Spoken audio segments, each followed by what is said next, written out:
নমস্কাৰ বন্ধু বান্ধৱীসকল, Pushpen mix blog চেনেলৰ পৰা মই আপোনালোকক দেখুৱাই আছোঁ।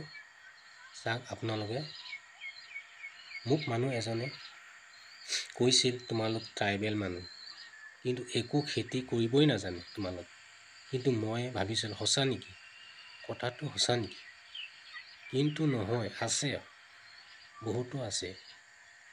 আমাৰ ট্ৰাইবেল মানুহ খেতি কৰা বহুত আছে।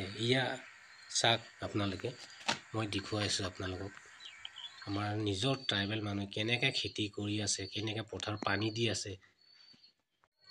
কিন্তু আমাৰ মানুহ খেতি কৰিলে কিন্তু সাৰ অলপ কমকৈ দিয়ে, সাৰ কমাই দিয়ে কিন্তু দেই, আপোনালোকে চাব। কিন্তু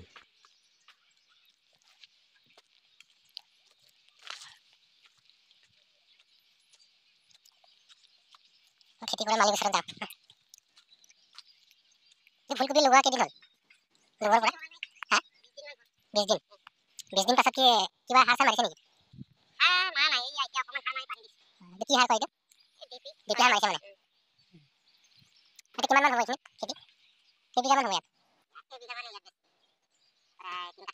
3 কাঠা। 20 দিন পিছত সাৰ চাৰ দি পানী দিয়া, কেইদিন লাগিব? কেইদিন পিছত মানে ফুল লাগিব?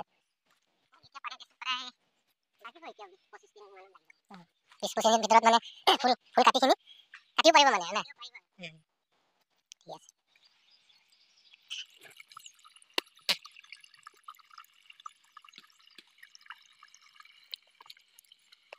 পানী যে আনিছে, এইটো বৰিঙৰ পৰা আনিছে নেকি? চিলুটো চৰকাৰে দিছে নেকি? নিজে কাটিছে?